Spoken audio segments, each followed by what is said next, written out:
Okay. Well, it's a beautiful morning, and we're just waking you up with that beautiful, perfect song coming in from Ed Sheeran. Of course, if you heard that, I'm sure you're excited, because once you hear that tune, it just is soothing, it's good, it's calming. It wakes you up for a beautiful Wednesday morning. Why do I keep taking us back? I don't want the month to end. June, yeah. Yes, I know. And of course, the guys are here. I go right to my right, and George Queen. Okay. I would have loved to hear crow. Crow. But you're so old school. No, it's a nice song. Maybe on Thursday we'll look for that and do a throwback with it. All right, good morning. A wonderful Wednesday morning. Of course, the day has just started right here on TV3. And we're urging you this morning to just be like to Ghana what Messi was to the Argentines yesterday. He brought back life to them. Go out there, be productive, and do exactly that to Ghana. Good morning once again. The team is here from now till 9 a.m. We're rocking you through the Wednesday.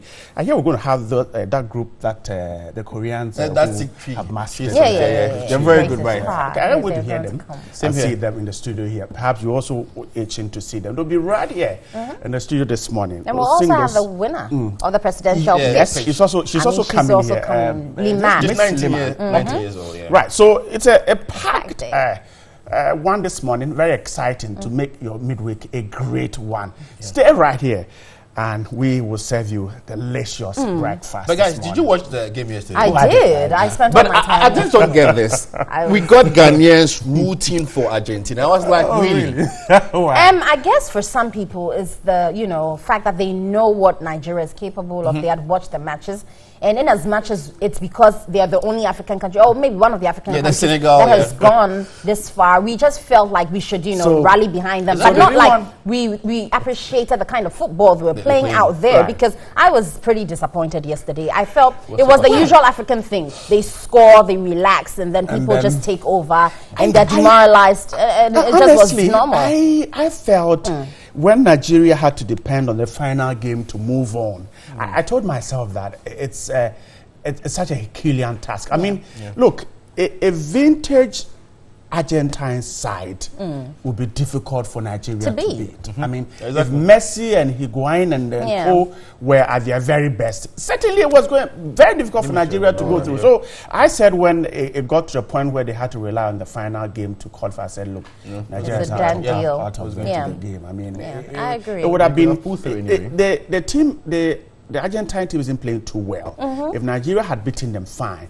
But on a very good day, Argentina didn't stand a chance. Well, we'll take what you got. But hey, we're still there. We'll see what happens to Senegal, I think the final African country. The only hope for Africa. We'll pray for them. We will. But I hope we hope they would go for it. But really, at least there's not much hope for them anyways. It's the same thing. We're going to come back home and we'll cry our cry. Next 4 years, hopefully, we'll try again. Prepare and go again. Yes, it will be. But anyway, George, you've got the news. What's coming up in the news? You know, Ekiki Adonko has petitioned the Supreme Court. She has. Oh, yeah. She wants the president and the vice to step aside. So let's see how that far will go. How far that will go, actually. That woman is one interesting politician. This is up next year on your favorite morning show. Just stay.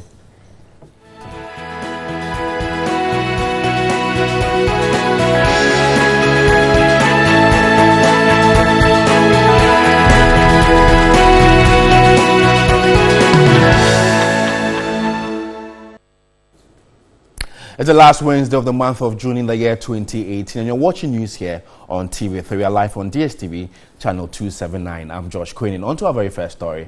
Prima facie case has been established against Asen Central MP Kennedy Japan of allegations of using derogatory words to describe Parliament.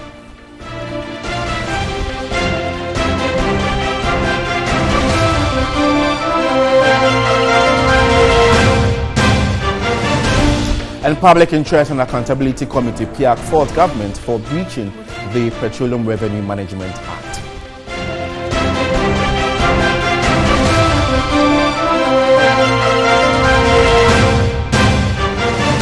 And health workers are given 2 weeks to pay for private vehicles procured for them by the Sector Ministry or face legal action.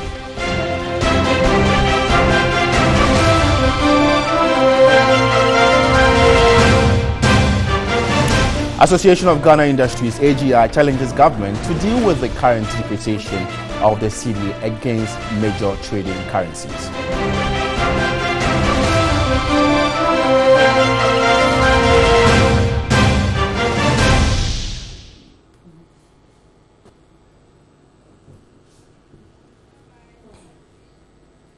Thanks for staying on to our very first story. The Member of Parliament for Asin Central, Newday, Japan, failed to appear before the Privileges Committee of Parliament after he was accused of using derogatory words to describe Parliament. He allegedly called his colleague legislators useless for making Oseiche Mensah Bonsu the majority leader. Our parliamentary correspondent, Evelyn Tingma, has more. The Privileges Committee was expected to have started sitting at noon as advertised on the Tuesday order paper of Parliament.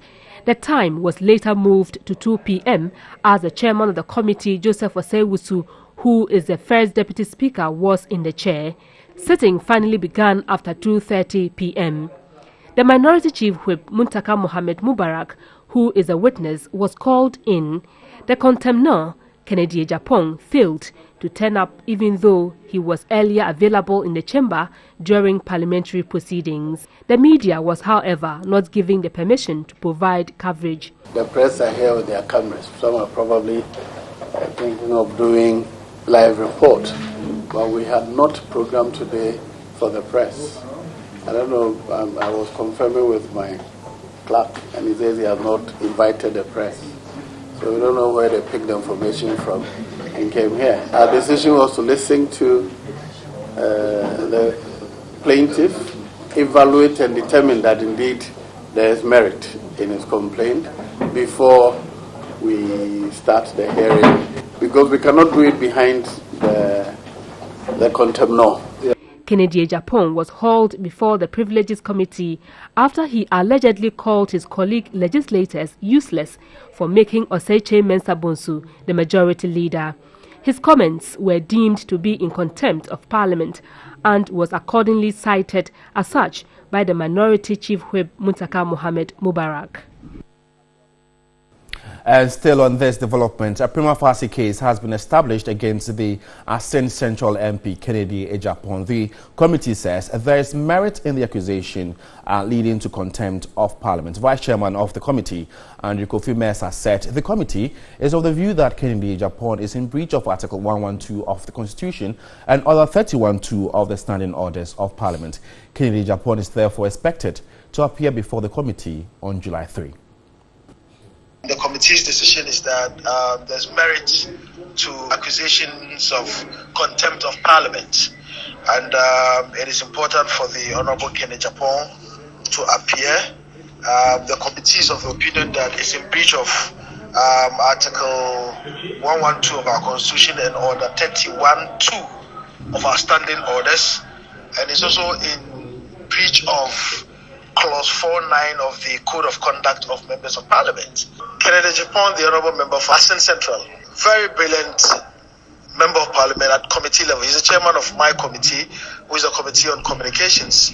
But clearly, his utterances publicly are in breach of Parliament's own Code of Conduct. When people are in contempt of Parliament, there are a raft of punishments that could take place. If the person is a member of Parliament, for instance, the person's sitting position in the chamber could be altered. Another way would be to remove him from the chairmanship of the committee. It could be pushed to a vote on the floor as to whether or not he should continue to be a member of Parliament. They asked me questions, I've answered all the questions, I'm done. It's for the committee to determine that what I've put before them and what they themselves have seen amount what I propose on the floor being contemptuous. And it is my favorite hope that looking at the tape and listening to its content, looking at the conduct of our own colleague, I want to believe that the committee will come to that determination and probably open up the public discussions. Well, I mean, you know the confidentiality that has to do with committee, especially as I appeared as a witness. Apart from, obviously, I was using the Constitution and our standing orders, but little did I know even that the Code of Conduct for Members of Parliament, the document, someone also brought it, and made reference to some sections of it, which also clearly shows that there's much to be done. So it is my hope that this paves way for the investigation. First, I mean, it doesn't make a difference. If you say something is cheap, that means that thing is not really very useful. And then when you say Parliament phone now, I mean, for me, whichever. And even your choice of words in talking about the majority leader, talking about your own colleague, I mean, obviously, all that put together, and the way you attack the general members of the public, all put together, leaves a lot of questions than answers. If you just tune in, you're watching news here on Newday. We are live on DSTV channel 279. Away from Parliament, the Public Interest and Accountability Committee, PIAC, has faulted government for breaching the Petroleum Revenue Management Act 2011, Act 815, in the disbursement of petroleum revenue. In its 2017 annual report presented at a public forum in Takoradi, the committee noted only 37% of the utilized annual budget funding amount was directed to capital expenditure, with the remaining 63% on wrongful payment and activities carried out against the law. According to the Public Interest and Accountability Committee, PIAC, government had spent more on goods and services instead of capital expenditure as required by the law. The chairman of PIAC, Dr. Emmanuel Stephen Mantiao, said the committee was not happy 63% was utilized for the supply of goods, including hospital, school, and fertilizer supplies and services. He said the expenditure, as reported by the Ministry of Finance, did not conform to the requirement to spend at least 70% of the ABFA on capital expenditure. Use GNPC's resources to settle the cost of the litigation. The amount, $3.8 million spent by GNPC on the litigation, should therefore be refunded MPC for channeling into their exploration activities. Dr. Mantiao said the Investment Advisory Committee in the Act should be put in place to advise the sector minister in the face of all those expenditures and various wrong allocations.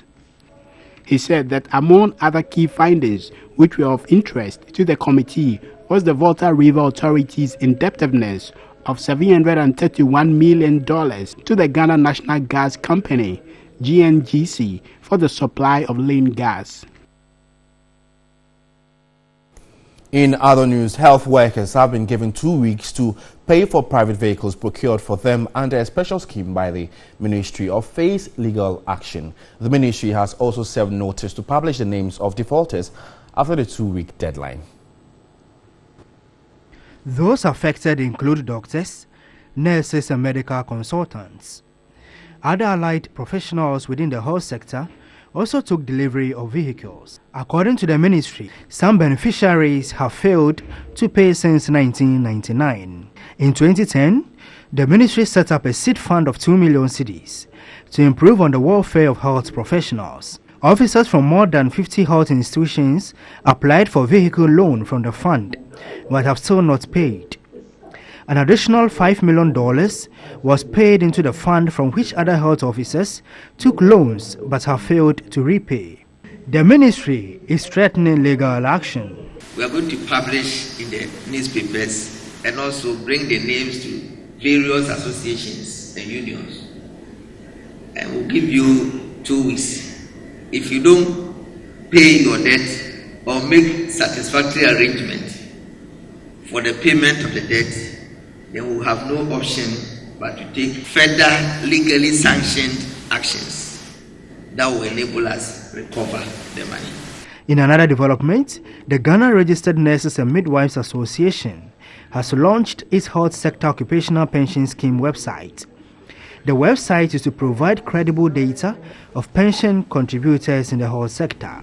General Secretary of the Ghana Registered Nurses and Midwives Association, Perpetual Oforiankpofo, is confident the initiative will streamline its operations. We've also made the site in such a way that they can also link to their various unions through the site. So if you're a nurse or a midwife, you can link up through that site to the Ghana Registered Nurses and Midwives Association website. Doctors can move from there to the GMA website, pharmacists as well, and then those of the allied health professions can also do same. Board chairman of the scheme, Dr. Derek Amwatin, spoke about plans to enroll other health professionals onto the scheme. We have made timely and appropriate investment decisions over time, and this has culminated in the appreciable net gains in spite of the uncertainties in the banking sector today. Formal enrollment of members into the scheme has increased to as high as 87%. And we are hoping that by the end of the year, we should reach about 95%. The Health Sector Occupational Pension Scheme is a second-tier scheme geared towards improving the benefits of retirees from 2020. Away from the health sector, let's shift to the presidency, where the final report of the Commission of Inquiry for the creation of new regions suggests there is substantial demand for creation of new regions in the country. Presenting its findings to President Akufo-Addo at the Jubilee House, the Commission said an equitable distribution of national resources will promote balanced development across the country. The 9-member Commission of Inquiry on the creation of new regions was tasked to ascertain the need and substantial demands and to make recommendations on all factors involved in the creation of new regions and alterations of regional boundaries. Presenting the final report to the President, the chairman of the Commission, Justice Brobe, said people across the country were hopeful the creation of new regions will improve living standards. This must be the desire of every citizen of Ghana who chooses not to be a spectator. The Commission has expressed views on substantial demand and a need for creation of new regions, as we are required to do by the terms of reference. We have also expressed our views on the places and issues to be determined by the referendum. As the first commission to be tasked with an assignment of this magnitude, we have expressed views on issues that have arisen during our consultations for the guidance of subsequent commissions, should there be the need for similar ones to be established. President Akufo-Addo was excited the country is charting a new path in its development agenda. I was particularly pleasantly struck by the several occasions in the course of those proceedings when important personalities from different political persuasions saw common ground on the need to create new regions.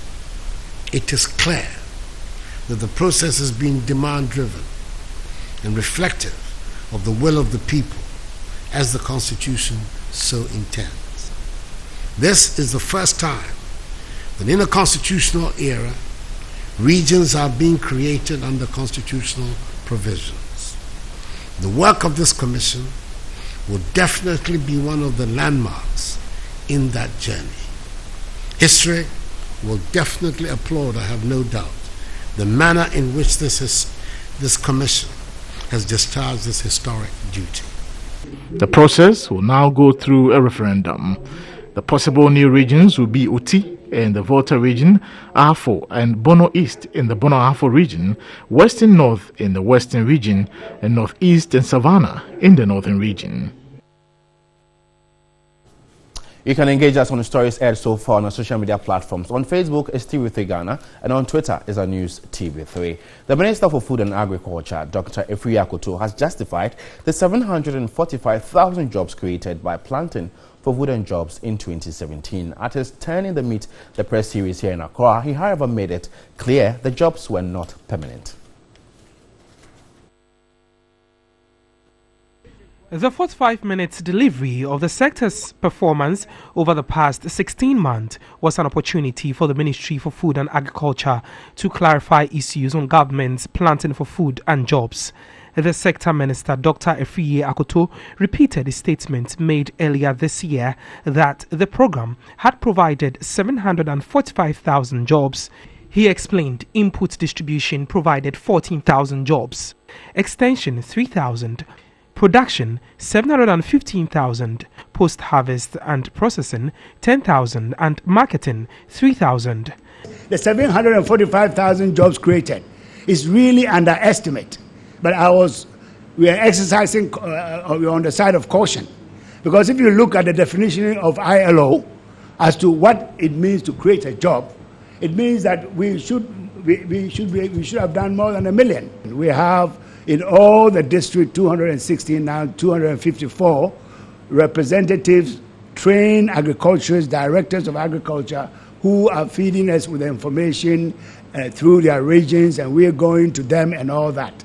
And please trust me, I won't give you any rubbish. Whatever figures that we are talking about are real figures. The technical advisor to the Agric Ministry, Emmanuel Asante-Krobia, explained how the ministry came by the figures. Analysis is based on the additional acreages, additional inputs that were supplied in 2017. Like if, say, every year somebody eats 1 bowl of fufu, and for this year you gave him some multivites and he eats 2 bowls. It means the additional bowl is what the fellow has eaten.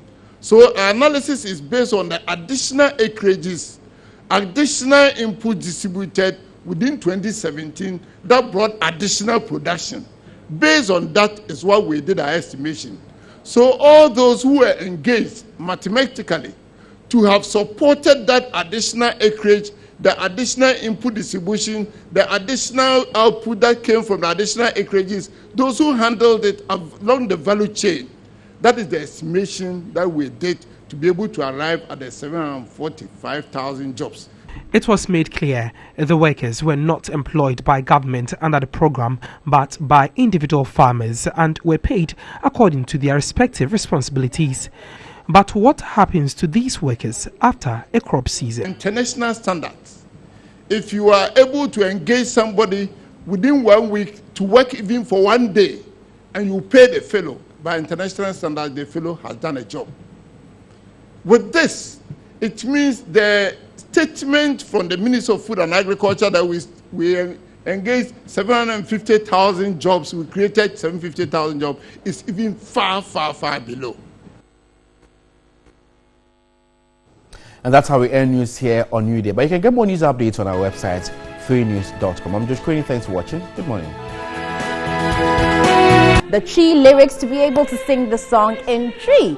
But Ghanaian Times has some stories. It says Commission of Enquiry report creates 6 new regions. The commission recommends to governments. Then also Alhaji Muntaka Hall's Kennedy Ejapon before Parliament Privileges Committee. Then government has launched the Rearing for Foods and Jobs. That's coming from the agri sector, moving away from planting and for food and jobs to rearing for food and jobs. Daily Guide also says, I'm not above the law. That's coming from the president. This he said when he met other heads of states and other business people in an economic forum. Then also Kennedy shows Anna's video today. He says it will air at 8 p.m.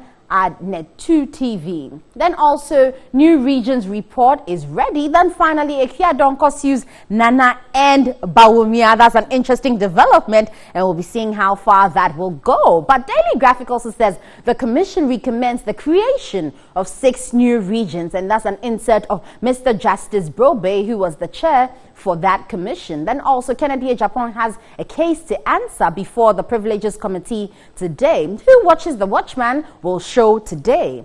Then PIAC got it wrong. That's coming from government. They are responding to PIAC's allegations concerning the petroleum revenue and its disbursement. Then we'll move on to other stories that are carried today on the front lines. It says BNFD says pineapple's 10% market share drops to 3%. That's unfortunate, but we'll find out what accounted for that. Then also taxes lost on $6 billion of smuggled gold. Then Vodafone to list on GSE after its debt restructuring. We'll see how that is developing as we delve deeper into the stories on the newspaper headlines this morning. Then the Finder also says $750 million debt VRA owes Ghana Gas has alarmed PIAC, and they are questioning this debt VRA owes Ghana Gas. Then also creation of 6 new regions is in the hands of the EC and the Ghanaians. That's the president telling us. Then also lack of data is affecting the agricultural policies. That's coming from Dr. Babangin.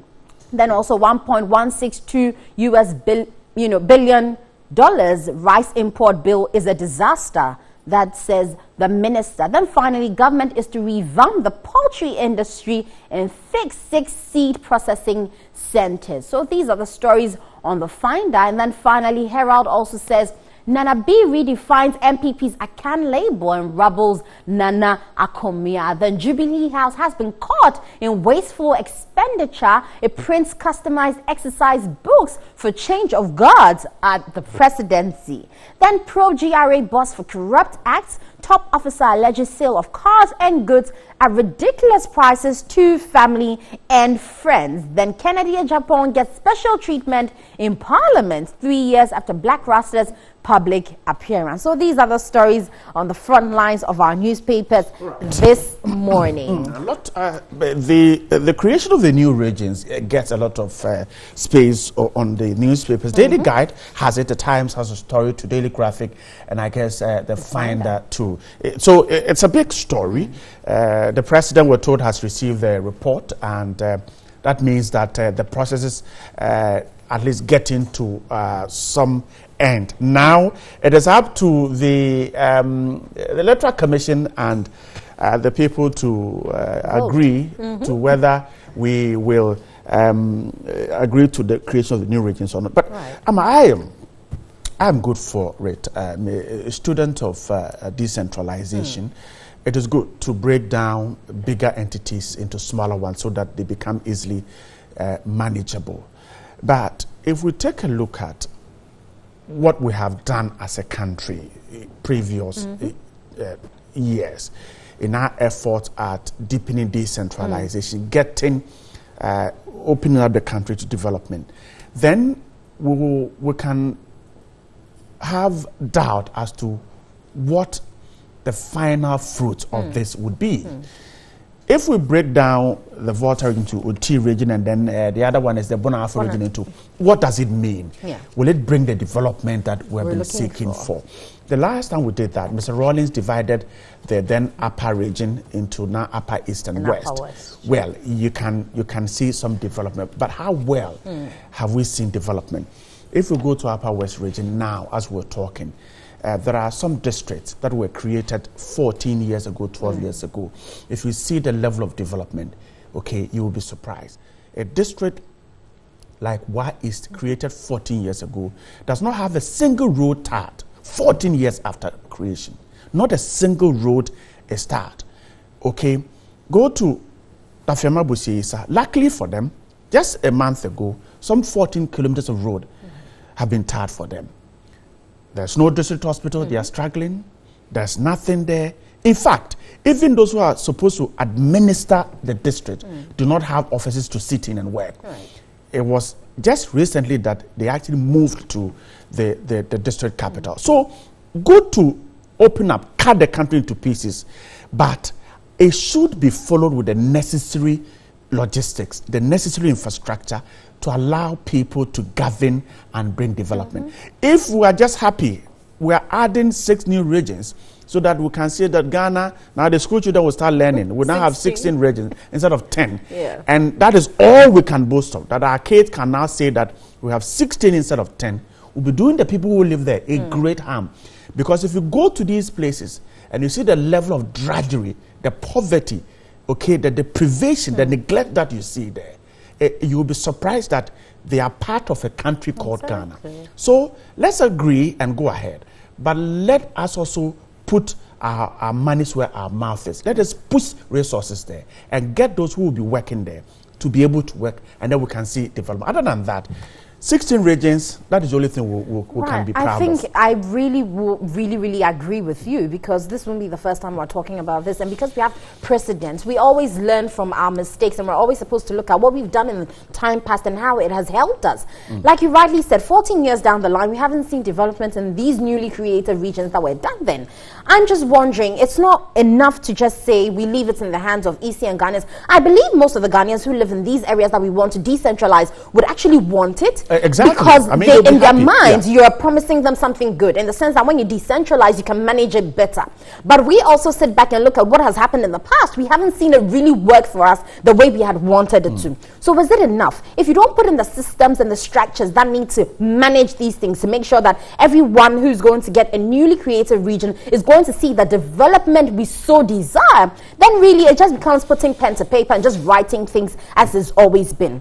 We would still have the same national cake. We're all sharing the same national kitty, but also having the same people who are mismanaging what they're being given at post. We'll still have the same people not understanding what it means to govern a people at post. And so until you change these structures, these systems, if you've got the same thing being done and yet you expect new results, I don't know how we're going to be able to achieve that. So the people would want it. The people will probably vote. They'll get that their 50%, they'll get their 80%, and it will be moved through.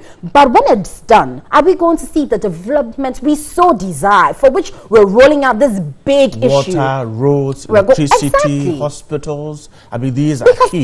The thing is, the infrastructure, let's say the resources we need are what is available now. We're not going to get anything new from anywhere. Right. And so if as of now you have it in the system, but you're not disbursing it or you're not appropriating it rightly, then what is it going to do when you decentralize these people? It's going to be the same thing. You've got 10 people sharing, let's say, 10 CDs, and now you're going to add 6 more, still sharing the 10 CDs. It's not that the 10 CD you divide may not be enough, but is it going to get to the right hands? Is it going to be used for the right things? And is it going to get that development you so desire? If not, we'll come back and talk about it again. Is in court. Okay. She is. Yeah, let's see She's what upset. happens. Well, she says, well, the president and vice president were fingered in the announced expose. So why they should step down and allow investigations to continue. But when they step down, sometimes it is good to test the laws. So let's see what the court will decide. It will be a nice thing to see. But Dr. Mustafa Ahmed has been responding to PIAC. And he thinks that, government has not done anything wrong as far as the usage of the annual budget funding amount is concerned. He thinks PIAC got it wrong. So, the PIAC report certainly will go to government. And so, if it is indeed the case, I think the two bodies can easily sit down and take a look at it. PIAC will certainly do a lot of work. If they got it wrong, then they got to come out and say that indeed we got it wrong. If not, then maybe we can also question the information minister as to why exactly they think it's wrong. But I mean, Dr. Mustafa Ahmed is suggesting that the figures put out by PIAC is depending on the wrong figures. So maybe the two bodies can sit down and see exactly who is right or wrong. Right, but we import so much rice, and apparently even the figure that's mentioned, the $1.162 billion, is only from about two entry points. And so if they look at the other entry points that people are smuggling rice through, you would think Ghana can produce rice. So where are we can produce wrong? the rice, and yet we are importing. Others who can are doing the smuggling. You see, for instance, I had a conversation with someone who said, look, we're doing free senior high school. Right. Now, if we allow, we have over 800 free senior high schools across the country. If each of these schools, we have the students eating local rice, okay, we'll grow so much rice that very soon we'll start exporting rice too. But you see, the problem is that who gives out the import license to these persons to bring the rice in? Can we stop it? If you go to South Africa, you eat their rice. If you go to South Africa, you eat the local rice. You can't find any other foreign rice there. You won't get it. Okay? Who allows these rice imports in? Can we stop it? The Ghana School Feeding Program was supposed to encourage local farmers to grow crops for these schools. It has not happened. Okay, our farmers are complaining. They have no market for their produce. Their produce get rotten. So really, there is something wrong with the system. If the agric minister is flagging it, let us hope that the measures he said government is putting in place to stop it will indeed work. Very well. Let's hope it will work. Well, let's step out and rant now. Ike Adonko has been in the news for issuing a petition to the Supreme Court asking for the removal of the president and the vice president because they have been fingered in the Anas expose. Let's see what you have to say. Maybe she's just testing the law. Maybe it's not even merited. Let's find out. This is what it feels like. Medini Aquaranco. Say we bitch the waguna, Napa saw the waguna, and one daily rent, TV3. A Joada, Aquapum Fiada. Oh, watch the waguna, be a come, Idiama. Yeah, no. The announced expose number 12 has come up for discussions again because the founder of the Ghana Freedom Party, Ekua Donko, has filed a suit at the Supreme Court seeking the removal of the president and the vice president of the country. In her writ, she states that the names of the two gentlemen of the land were mentioned in the expose as people who could be influenced with money in the award of contract. And so, how far will this petition go? This is Daily Rant. Let's keep talking. You could see, said beside the football, something to crop up in the in that said video, which ought to be looked at. This is somebody we had on tape, on record, saying this, and as of that, football administration has been dissolved. Yeah. But then the other aspect, which was the executive or the governor, we are not dealing with it, and we want to brush it aside. In a democracy like America or elsewhere, you see what is happening to Trump. Yeah. Trump is still the American president. Nobody doubt it. But see, because an allegation was made that the Russians helped, his campaign managers are being jailed as of today. What is being asked done to do, it is going to clean our president rather than we hate him. I thought the president was cleaning him. The president don't clean himself. His name has been mentioned. It is an independent body who will clean the president. Okay, what do you think? I mean, he means to say that the president hasn't done enough after having made for arrest for Nyantechi, and that the mere mention of president's name alone can also not lead to he being asked to sit aside. As it is now, I mean, should Akuadanko be a different person like Kennedy and any other person, they will take him serious. But as it is now he's testing the law to see if such an allegation can lead into something serious. As it is now, it's serious. But to the extent where the whole announced investigation was truncated, if they had pushed it further, a whole lot will have come. As it is now, I still doubt if they have any tangible evidence. Mere mention of a president's name in such, situation cannot lead to he being asked to. For Ekua Donko to petition the Supreme Court of the land that the president and his vice should step aside. No, some way, somehow, it's a welcoming idea. They should have been gotten some kind of briefing. If you are in appeals or even a novice in the law, you will not even take such initiative. Because first of all, the president, upon watching and even hearing this, quickly, he made an official complaint to the Ghana Police Service. The man, upon his arrival, was apprehended. His caution statement was taken. And even besides that, he came to the public domain to render an unqualified apology to the president, his vice, and some of the ministers, even his own family. So this was even given a client call to Ekua Donko, not even to go to that extent. But some way, somehow, looking at the other side of the coin, so I don't buy the idea people looking at how Mr. Educational level, how mature she is in political. Don't you see people backing her? I don't see. You see, one thing about Nana's message before he won this election was dealing with corruption. So if there is a level, or if there has been a corruption scandal leveled against his administration and even some of his ministers, fine. Then at the end of the day, people backing this. If there's a political twist here, I don't have any problem. I get it. Okay, but let's call the spade by its name. In the video, he even mentioned the Mendoza ministers in Amakwata. So why is Ekua Donko being selective about the petition? I don't get it. Yeah, and you see, that's why I was saying that if somebody is a novice in the legal system, the lawyer who is even helping Ekua Donko to petition the Supreme Court that the president and his vice to step aside, he would have done Ekua Donko good in order to include those people, even Kabu and the sector minister. Okay, so he's been selective here, but all the same, she has the right to test the law. because something of that nature crop up. The face of Ghana is the number one gentleman. Yes. The face of Ghana is the number one gentleman, period. And to say that everybody must come on board, I know what exactly this woman is up to.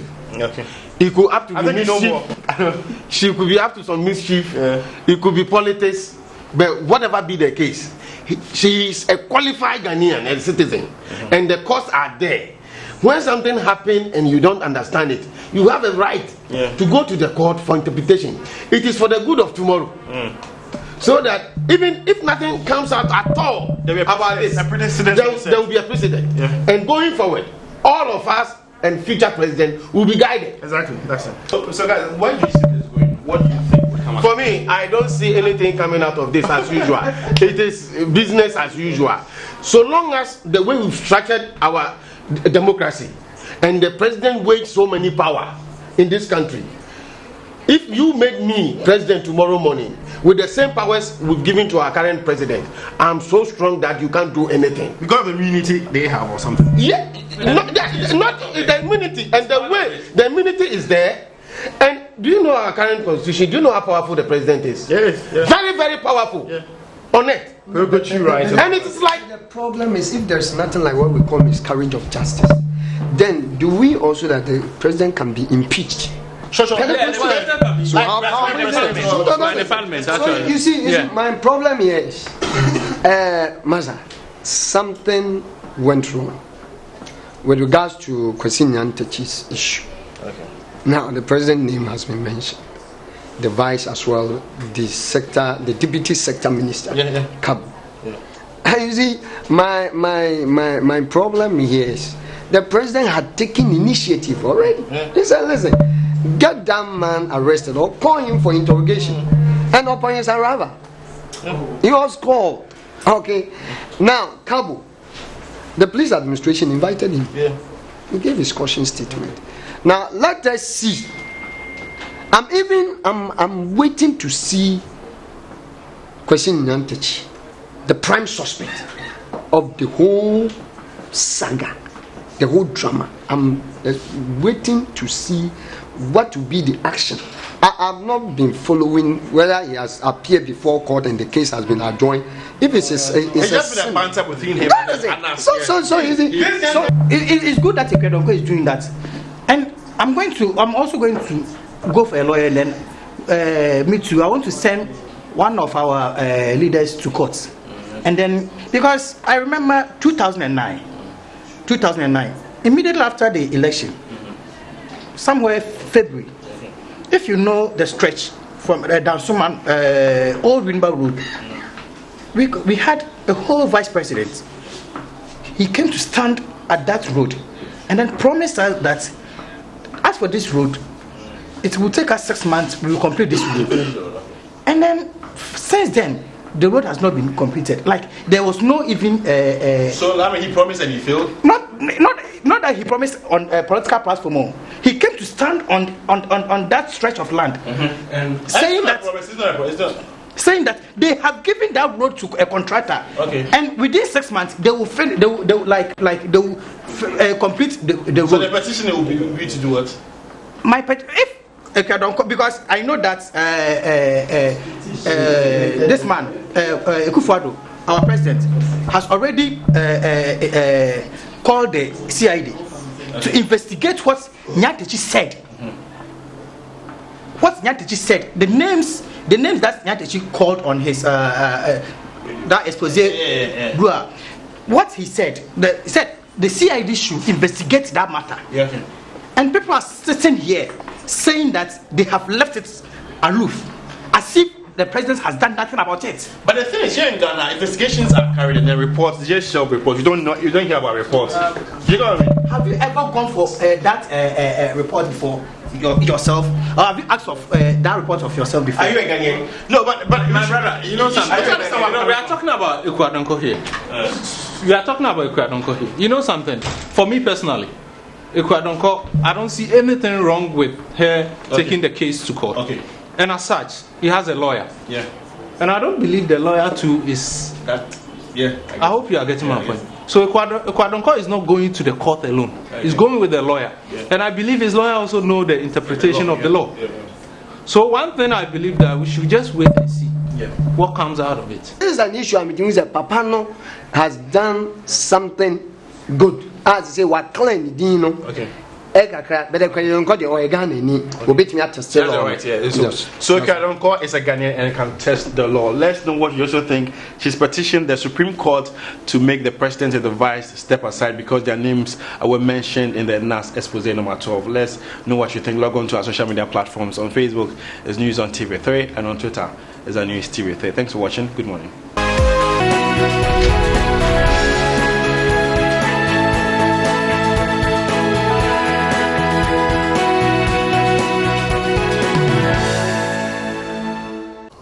Thanks so much for staying there. You've seen the front pages of the newspapers and some stories making rounds. The creation of the new regions gets a lot of space on the Times, the Finder, and the Daily Graphic. And then also the PIAC story on the Daily Graphic. Government says PIAC got it all wrong. We'll take a look at these stories and also tell you that the Finance Minister is talking about looking for a standardized cost of public projects to curb what he refers to as inflated cost of projects. We'll take a look at that story. To my guest to do the talking this morning, Member of Parliament for the Inswim Adwejiri constituency, is a member of the NPP, Honorable Franco Dompre is here. Good morning. Good morning, my brother. Hope you're doing great. Well, by His grace, you're fine. Thanks for your time with us this morning. Pleasure. And then also Deputy Communications Director of the NDC, Fred Agbenyo, is also here. Good morning too. Good morning, Bright. Hope you're doing great. Well, by the grace of God. We're grateful for your time with us. This morning, let's quickly start with the creation of the new regions. The President has received the report, and page 16 of the Ghanaian Times has that story written there. And it says that the Commission of Inquiry into the creation of new regions yesterday presented its report to President Nana Addo Dankwa Akufo-Addo at the Jubilee House and recommended the creation of the Oti, Ahafo, Bono East, Savannah, Western North, and Northern East regions, in addition to the existing 10 regions. According to the Commission, the chairperson, Justice S.A. Brobe, there is a substantial demand from the public for the creation of the new regions to enable citizens in those communities to benefit directly from the government, among other things. The commission was formed in October last year with a task to inquire into the need for the persistent demand for the creation of the new regions, make recommendations to the President based on its findings, and then specify the issues to be determined by a referendum and places where the referendum will be held. So the President received a report and told the Commission that the work is now in the hands of the Electoral Commission and the people to decide the creation of 6 new regions. That's a story put up there by the Ghanaian Times. Honorable Nodumpe, let me begin with you. Now, this is certainly to deepen grassroots participation, deepen decentralization, get people to take part directly in the development of their areas. Apart from creating the 6 new regions, is there anything that central government can do as far as pushing development to these places is concerned? Well, first of all, I think that we all need to set the tone that the need for these creations had come out of even the manifestos of major political parties. Our brothers in the minority had spoken about it, and then candidate Akufo-Addo has also spoken at length about it. It was a fallout out of his campaign tour, so it was something that was very dear to him. And immediately after resuming office, he set the processes in motion. And if you know the constitutional requirement, they had to go through a certain motion. And he has traveled for some months now, and I was very happy that yesterday the report was presented to him. Let me say that this is the first time in our constitutional era that we're creating these regions. So, more or less, it's a novelty. It is historic. We all need to be proud about it. But we also need to go beyond just the mere creation, which I think that if you look at the speech of the president as he was receiving the report, he captured it, and then the leader of the commission, that is not just about the mere creation. They're also looking at bringing governance to the doorstep for our people, and then active participation in grassroots governance. But back to your question as to whether there is something more government can do. I think yes, we can. There's more we can do in terms of getting budget in real terms released to our people, and also consistently taking our people along what is happening under central government. And then we should also reduce the over-centralization of government activities in Accra. There are a lot of institutions that are still centralized in Accra. Thankfully, I still recall President Rawlings, who set the tone for this district assembly, concept in the 80s, and that has helped. But we have still not defined the full cycle. There's a lot of institutions that are still centralized, so we need to go beyond the centralization of institutions and also go beyond the mere creation. The creation is very good, and I doff my cap to the president to have sustained effort towards the creation, even up to this day. Now we are told that matter will be in the hands of the EC, and to ensure that eventually the referendum is held in these areas, right, to get the views of the people captured. So it's good the creation is done, but we will have to push further and ensure that we decentralize our institutions and get our people actively involved in the governance process. Some have questioned government commitment to send development to these places based on the fact that certain districts that were created in the country so many years ago still do not have what it takes to really bring development to the. I mean, there are districts that do not have a single tarred road. There are districts that even officers who are supposed to work there do not have offices to sit in. Governments over the years have failed to provide these new lesser entities with what is needed. What will be different this time? What should be different? Well, I think the argument will be made, and it's justifiably so. And I've also heard people say that if there is a correlation between the creation of these districts and regions and development, there are issues. But there are also positive sides of it if we cannot gloss over. The fact that districts were created, and then the correspondent facilities that were supposed to be given to them were not given to them, will not make a strong case that we should not create regions. I think a lot of it has to do with leadership, over the years. And let's also accept that we have traveled far. We've had difficulties with the democracy since the start of this process, 1992. We've had challenges. And so we need to go beyond overly focusing on the shortfalls. And then we also count our blessings. The good things we've done in our democracy, we need to be proud about it. There are other people elsewhere who are very proud about what Ghana has chalked. But I say this fully accepting the fact that, yes, what you said is true. There are still basic amenities in some of these districts that were created, and we have to pay particular attention to it. And then we also look at the ability of these districts to also, on their own, have their own initiative, sense of initiative, without overly depending on the central government. I think that from the few years I've spent in this politicking, sometimes our district's governance leadership overly rely on central government. If nothing comes from central government, nothing gets done. And I don't think that is good enough.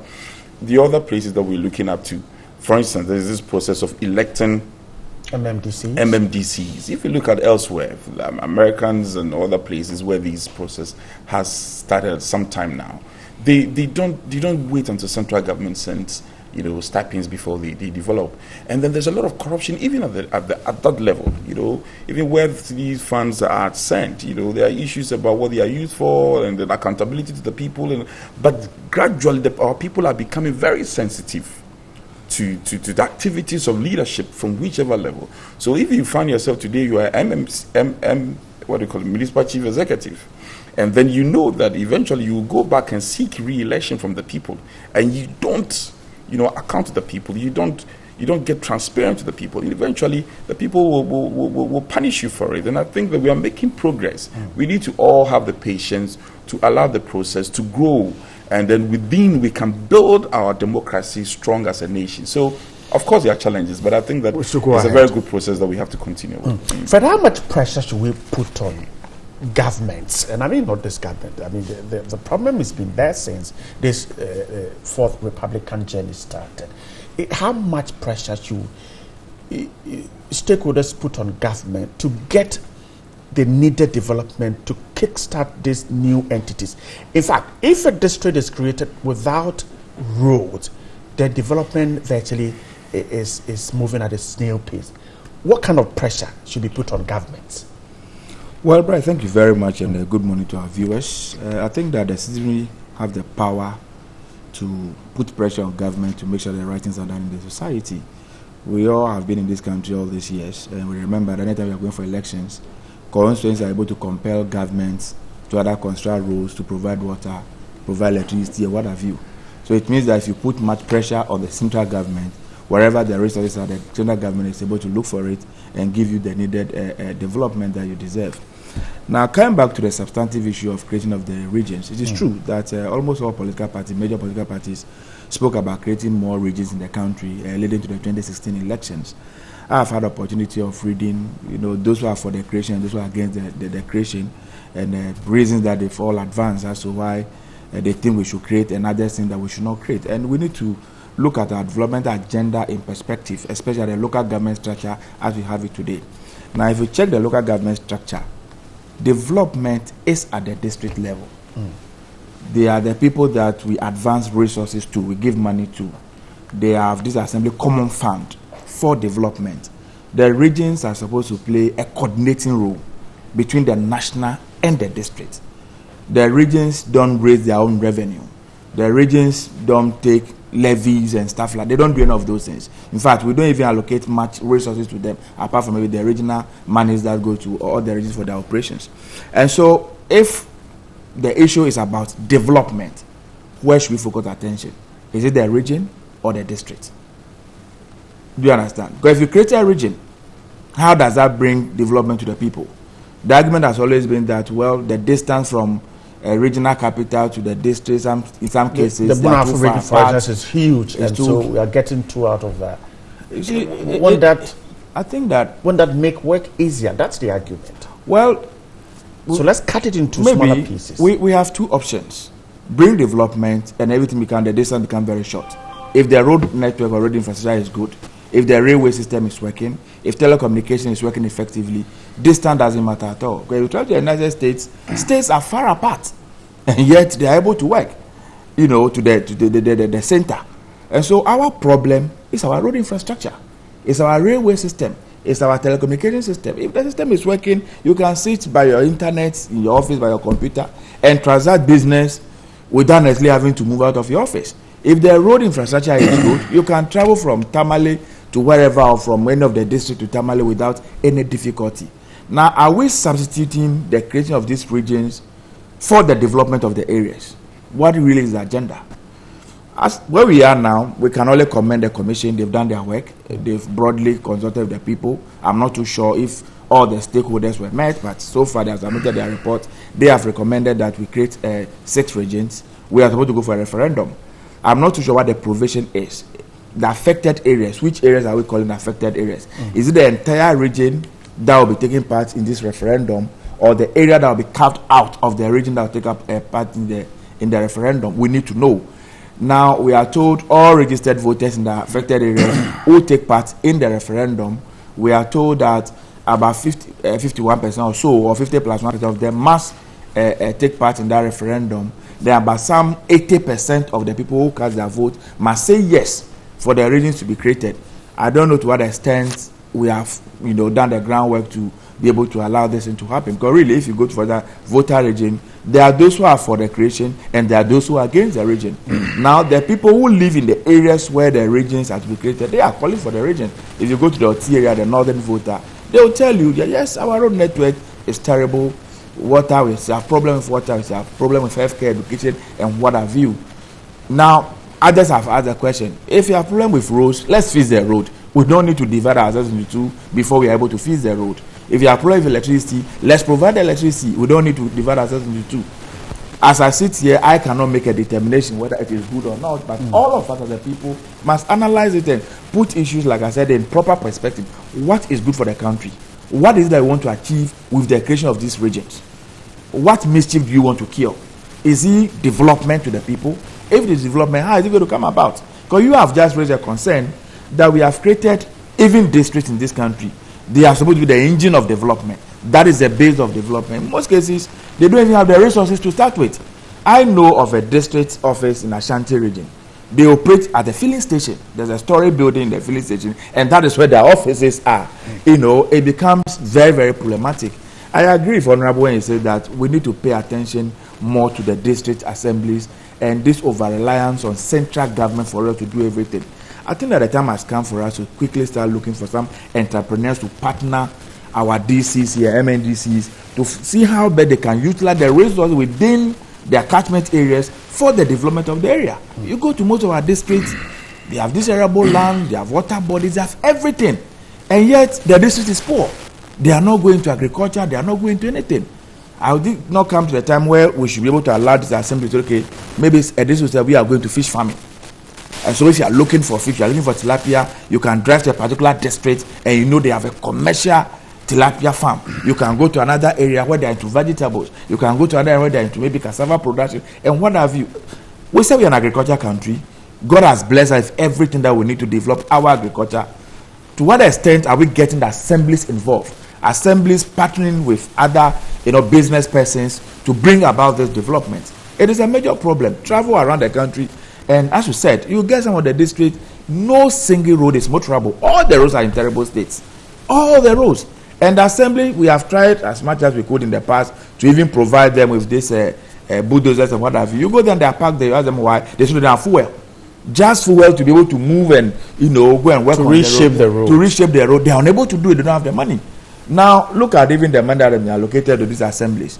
We are told currently that there's a new calculation where virtually only 20% of this assembly common fund will be available to the district for their development.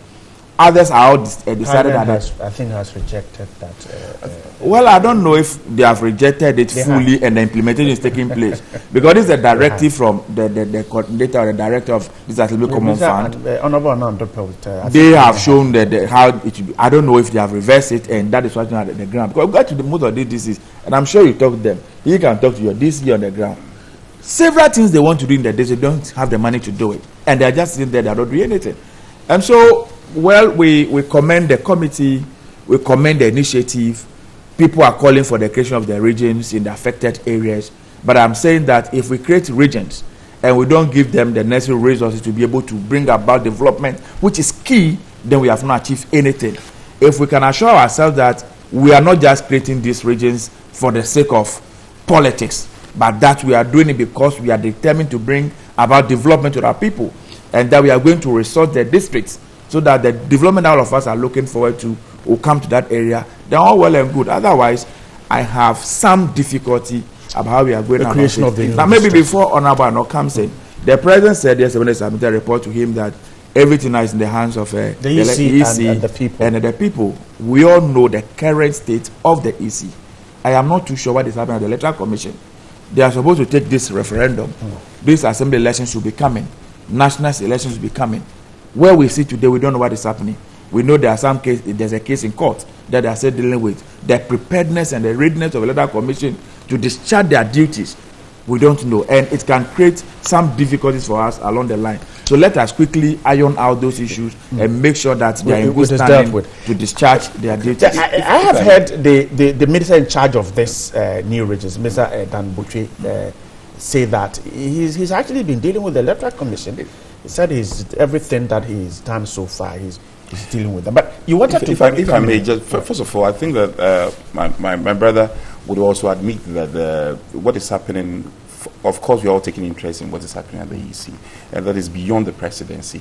And so you cannot bring in the president. We need to respect the sanctity of the law and the due process. And so the due process needs to be. But I agree with you that there should be a concern Right. But you know, the EC is not, you know, equivalent to the Electoral Commissioner. Right. It's a whole institution. So we need to take it beyond just the personality of Madam Charlotte Osei. But more to the point, you see, ever since we created district, we need to also accept that we have made some progress. We have made some progress. President Rawlings, when he brought the concept of the district assemblies, we have made some progress. That's why I said that we need to... Progress that we can be proud of? Of course. Of course. You see, Ghanaians, sometimes we get if overly... after 14 years, a district has a single tarred road, what kind of pride... But I also say to you that, you know, these districts are all given a certain amount of funding. There are districts who have been able to transform the little they receive because the extent of development is not the same. So there is a concern about leadership. What kind of people do we put at the various districts? What is their level of appreciation of district? What is their level of appreciation, initiative? There are people who head districts who get very initiative. Some even go to the extent of, you know, executing collaboration with other jurisdictions and bring development to the doorstep of the people. There are others who wait until the central government brings in funding. So it is a chicken and egg situation. I think that central government needs to be a bit subtle, not to exercise too much of control over the district. The district needs to be allowed to have some independence to operate. Nobody can tell me that ever since the start of this district assembly concept, we have not developed. We have made some progress. But over the years, can we do a retrospection as a country? Where and what have we not done well? And then going further, we don't repeat the mistakes that we've made. So that the things that we've done well, we focus on these things that we've done well and do them very well. We cannot take our central government of the blame. For instance, our railway system. We sat in this country and our railway system have just been destroyed. And now another government comes and they have to start from the scratch. So looking at the matter in totality, I say that the creation is good. But of course, we cannot overly rely on the creation and say that when we are creating the regions, it will automatically bring development. No. Let's ensure that these areas are manned by people who can do the job. How often do we build the capacities of the people who man our district offices? There are people in the district offices. I'm tempted to ask you this. You see, for instance, I know of a district that has no tarred road.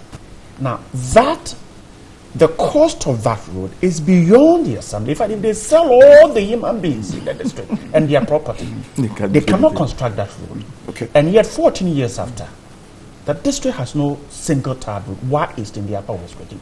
Now, Mr. Rawlings created Upper West from Upper region.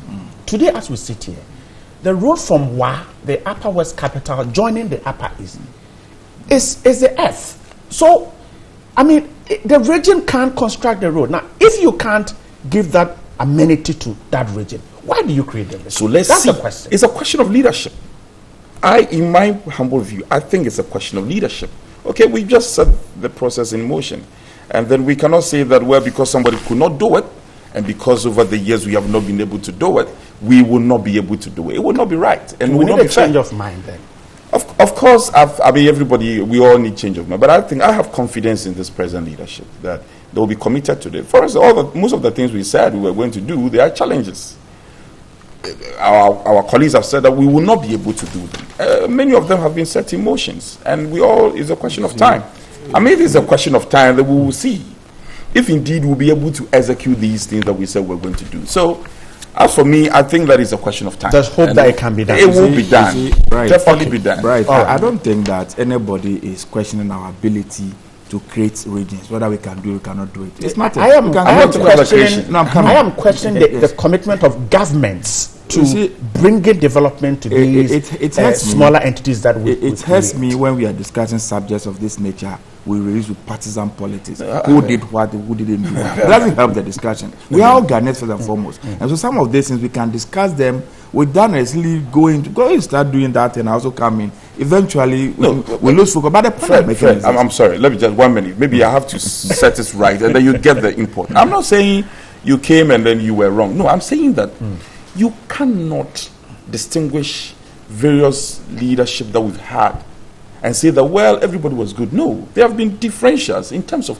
who has done what and who did not do what. That is a fact. The point I'm making that is a basic fact. As we speak today, even the budgetary allocation to the various ministries. In fact, I heard the health minister about 2 weeks ago, who said they've not received 1 CD. We are in the second quarter of the year. We are entering the third quarter of the year. They've not received a CD for 2018. Ministries. And so they can't do anything. The agents and department, go and ask them. So if you cannot even give them their budgets, there is Assembly Common Fund, we just raise some part of it for them. You are going to create more regions, creating more bureaucracies. I am not against it. I am only saying that we should be very objective about it. What is in our interest? What is it that we are targeting? Is it development? If development is the issue, is the creation of the region that will bring about the development? If yes, fine. If it's about the district, what is it that we are doing to the district? He has mentioned leadership. Yes, leadership is key. Is the central government willing to allow the district to function the way they want to function? Districts have identified their own problems. They want to solve their problems. You are supposed to give them resources to do it. Now, before the resources reach them, they will publish in their daily graphic. Oh, this assembly, we have sent this amount of money to them. You go there physically, about half of that money is left in Accra here. Because projects and contracts are awarded here in Accra. And people take the money. This cleaning by Zoom lines and the rest, they take everything here in Accra. So the money that eventually gets to the district is something small, as you said, cannot be used for any development. Good. I agree we should train the people. And as I said, we need to get people with business acumen to really get involved in our district. Because the natural resource is there. You know, if we harness the natural resource, the human resource, we should be able to bring about some development. Okay. But my argument is that we should be very focused. We should be clear in our mind exactly what it is that we want to do. It must not be reduced to politics as usual. Yes, our chief said they need region. The reason they are calling for the region, people are calling for the region, is basically because of development. Because they think their roads are not good. They think that water problem is still there. They think the health problem is still there. Education problem is still there. What guarantee do we have, as we speak, that once we create these 6 regions, all these areas you mentioned, all these I've mentioned, we will to provide? You just told us that the Upper West region was created out of the Upper region. Yeah. Go to Wa and try moving from Wa to Bolga and see how that road is like. You know, so it's a major problem. We all know it. In your district, you know the challenges you are facing. You see, Fred, I am not playing politics with this. And if you have known me, these things I face them. Okay, I'll just give this information. Yes. Look, Common Fund, as I speak, Common Fund has been paid. Okay? I am in my second term as a member of parliament. Anybody who is watching me, you can confirm from the various assemblies. For the first time, Zoom Lion has been paid. Yes, for the first time, Zoom Lion's deductions is not done at the central government. It is done at the district level. The new leadership has said that no, we cannot do the deduction at the central government. You have to go and justify your case at the district. That, of course, is a paradigm shift. It's a change in the approach, in the way we do things. And I think that we need to applaud these things and move forward. I am confident that the creation of this district will come with development. And all of us have to speak well of it and support it and ensure that, those who are put at the helm of affairs delivers on what they are expected to deliver. As I said, Bright, I am not against. I am grateful. I am not against the creation of the regions. My concern is, let us be rest assured that if we do it, it will bring about the development to the development. The Times this morning talks about this issue raised by Dr. Bahamia, the Vice President. The Finance Minister is suggesting that we adopt a standardized cost for infrastructure to curb corruption. He's asking that the projects, public projects, get that kind of standard as far as the cost is concerned. When we come back from this break, we'll take a look at that. Stay with us.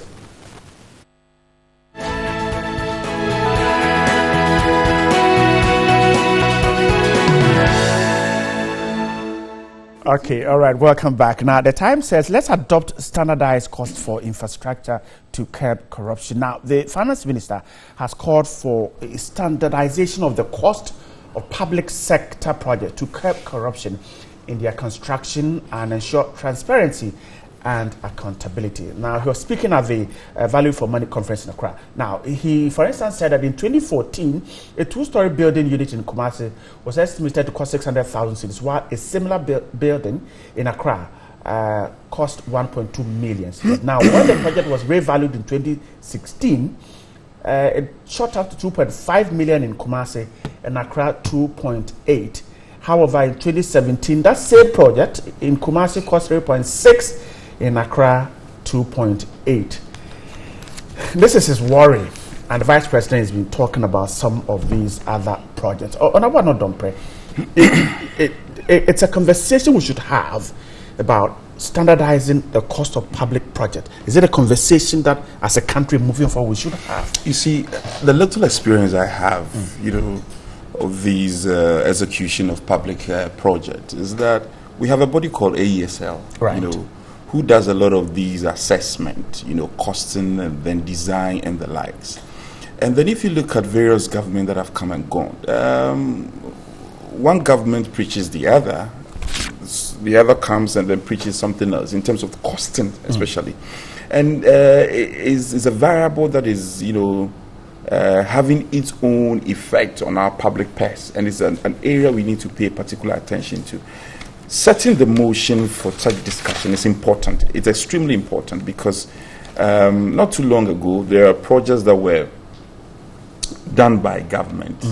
Same projects were done by NGOs, not with any compromised quality, at a cheaper cost. So then you ask yourself, what is really going into the costing of these government projects? If you go to for instance, the GET Fund, they have a cost. They have more or less a template for the number of classroom block units a building you want to put up. They cost it. But the variability is beyond these classroom projects. If you look at other projects across the country, the variabilities have been yawning and they're extremely important, and it's giving a reason for us to start discussion. I think that this is long overdue.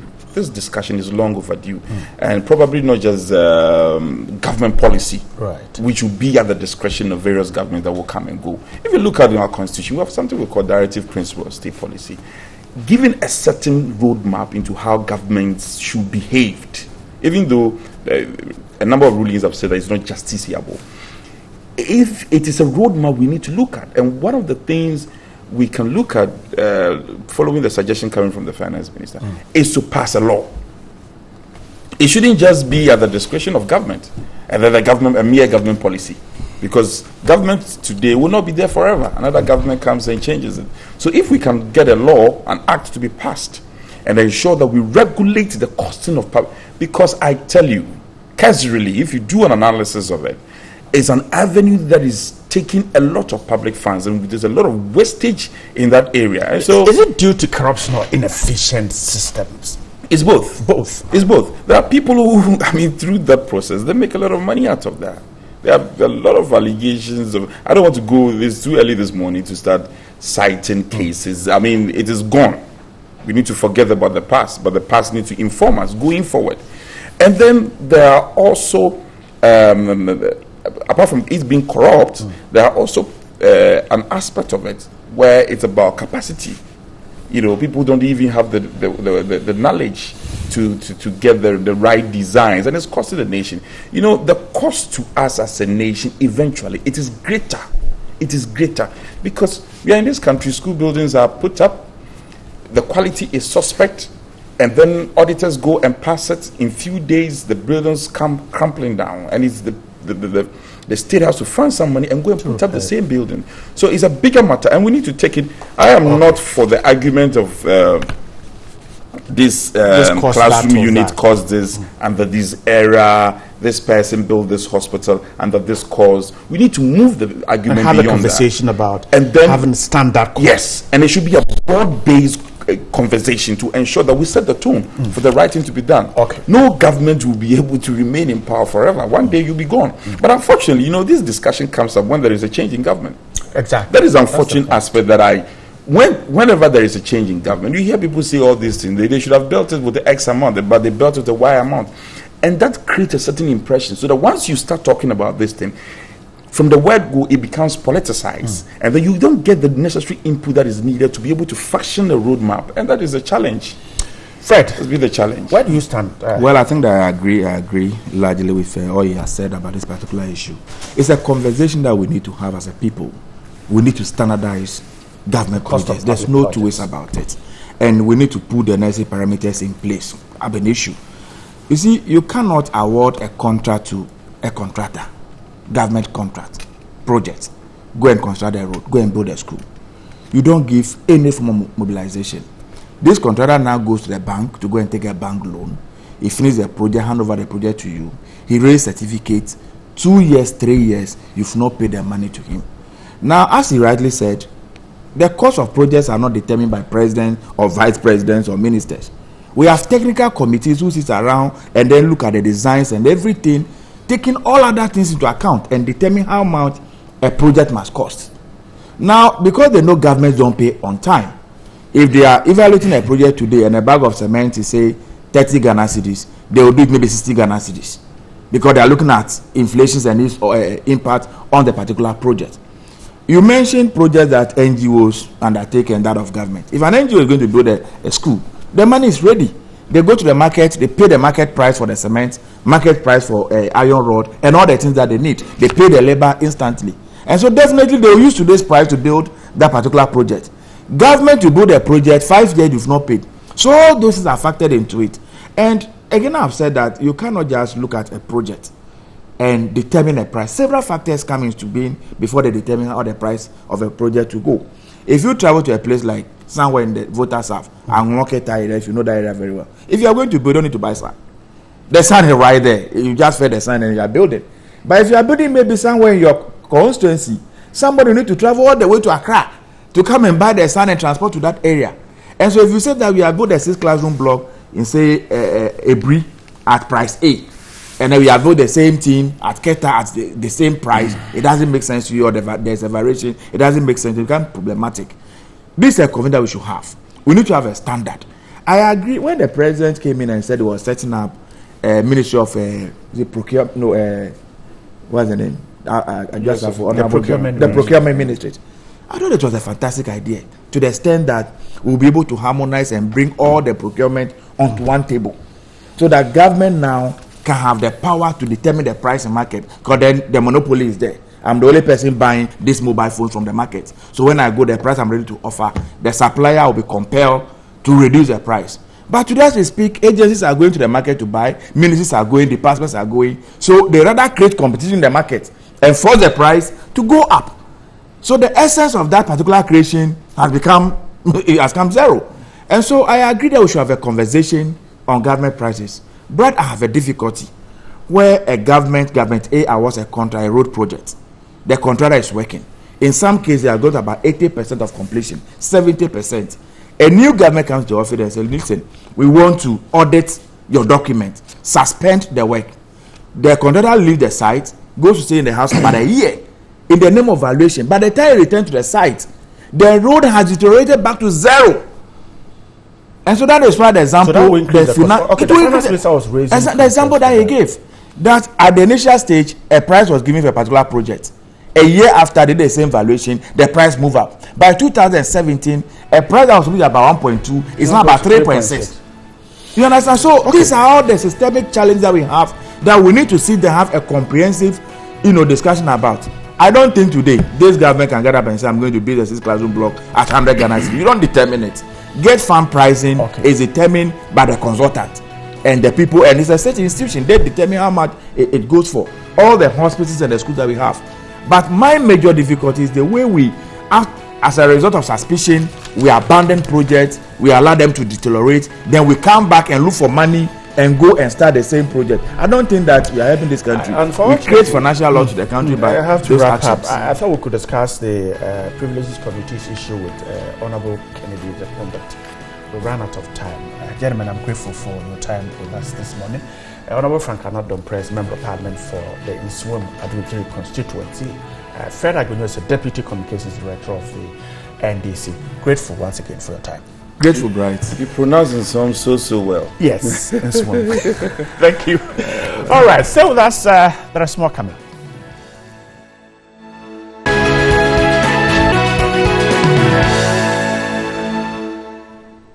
Welcome back. So I've got the winner of the presidential pitch, which was the maiden edition, here in studio with me in the person of Vanessa Aisha Liman. And she's going to tell us her journey through that and up till when she received the check.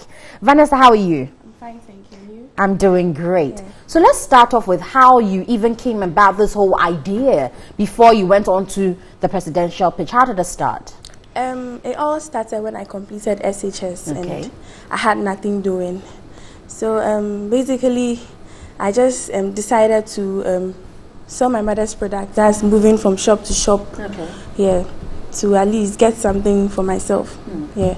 So I used to also partake in trade fairs. That's the trade fairs organized by the Trade and Industries. Yes. So that was what I was doing for last year. Within the period of let me see, May to September. Okay. Yes, so I had a general idea about marketing and let me say marketing and also production, because my mom Did you was say that was informal? You hadn't received any training, but you just had an idea from what your mom was doing. Yes, what my mom was doing. So it all happened last 6 months ago. That's in February, when I partook in the international trade fair. That was a trade fair. That was in February, and I participated and I helped my mother sell the product. So as I walked around seeing people with different kinds of products, it inspired me to come up with my own product, because I wanted to do something that can generate income for me, so I wouldn't have to rely on anyone, my parents. So I decided I had a general idea about cereals, because my mom used to make Nestle cereal for me back in SHS, so I take to school. So I decided to add more value to it through research. And also with the wheat crunch, I decided I researched on the internet, and that was how I was able to come up with the wheat crunch and add more value to it. Very well. You said your mother used to make this. What exactly was she making, and what have you added value to get your product? Okay, she did it all right, but it wasn't nice. Okay. It looked like gari. Okay. Even though it was okay, but it was so rough. So I added more value to it and made it more smoother and just made easy it to eat, yes, I guess. Easy to eat, yes. Nice. But I mean, wouldn't you have thought that many people were doing cereals? Now everyone is in the habit of eating healthily, and so maybe your products would have been difficult to, get the attention it got out on that platform. I didn't think so, because most of the cereals in Ghana are not instant. You have to prepare it on the fire, but mine is instant. Okay. With the Nestle cereal, you just pour a glass of warm water or cold water with a glass of milk to it. Yes, that is it. But okay, so is this all you do? Is this the only product you have, or you have others? This is the only product I have for now, but I have other products in mind I intend to introduce, but I want to focus on this first on the market. Okay, so let me ask you, how did you hear about the presidential pitch and how did you get in? Okay, I was at home and my mom sent me the presidential pitch through WhatsApp. It was a link. So she told me to just apply. I should try my luck. But my main focus was on my business. I didn't do it just because I wanted money, because I already started producing. So I just tried. Unfortunately, I had no idea about writing proposals. I didn't know anything about proposals. So I researched on the internet how to write a proposal, how to project cash flow. And so I wrote my proposal down, I jotted it down, and I printed it out. And with the help of a man the man helped me to add. I added more flesh. He added more flesh to it. Yes, I should say that. Yes, so that was how I presented it. And actually, I had difficulties in submitting it, because anytime I submit, they're always saying I should try, because the system was jammed. Okay, you are doing this through the online portals. Yes, online. Okay. Yes. So I kept on trying, but I just it wouldn't go after through. I submitted it, I just lost hope, because I was like, if it happens, fine. If it doesn't happen, I'm focusing on my business, because that's what I want to do. So I was there 3-4 days ago, and I received a phone call. I was in the Upper West, and I received a phone call that I've been submitted. I've been called, and I'm part of the first 20. I was shocked. It was unbelievable, because I didn't expect this. I didn't expect them calling me, because I had problems with submitting it. Right. So when I called them, they told me that my name has been, my name is part of the list. But I thought she was just joking, like saying it because I was calling her too much. Right. Yes, and I really suffered with the proposal, writing the proposal. So I just let it go. Okay. Interestingly, you say at the time you were already producing, and so you were looking forward to it. But I'm interested in finding out, had you set up a business, or you were just doing something small in your home, or say your mother's office, or something like that? Before that, I registered a business. Okay. It was a registered business. I registered it long before, yes. And I was producing on a small scale because I didn't have the machineries. I just had a very small oven, and I was just doing something small. Okay. Yes. So I was selling all right because I sold within a trade fair. I don't know, some trade fair I think a month ago, and I was able to sell, and I sell to individuals, my friends. Okay. Yes. So I was already in progress. Right. So after you got that call, what happened before the final awarding of the check? Done? Okay. Before I got that call, I was asked to come to Accra. Okay. That instant. But I was already planning on coming to Accra because there was a trade fair. Okay. Yeah. This Saturday. So I told them that okay, sure, fine, I will come. So I left and I came to Accra, and I was asked to pitch, and I had no idea about pitching. Wow. In 2 minutes. And what they told me was that they lecture us a little bit, and I was supposed to have a PowerPoint, and I didn't have a PowerPoint. It was just my business plan. That was my proposal I had there. So I had to learn how to pitch within 2 minutes. On the spot? On the spot. But I knew about my product. I knew what I was doing because I wrote my business plan. I knew everything about it. So I knew what to say. And I'm a good marketer too. So I was able to market my product. I just spoke to the judges like I was marketing my product to them.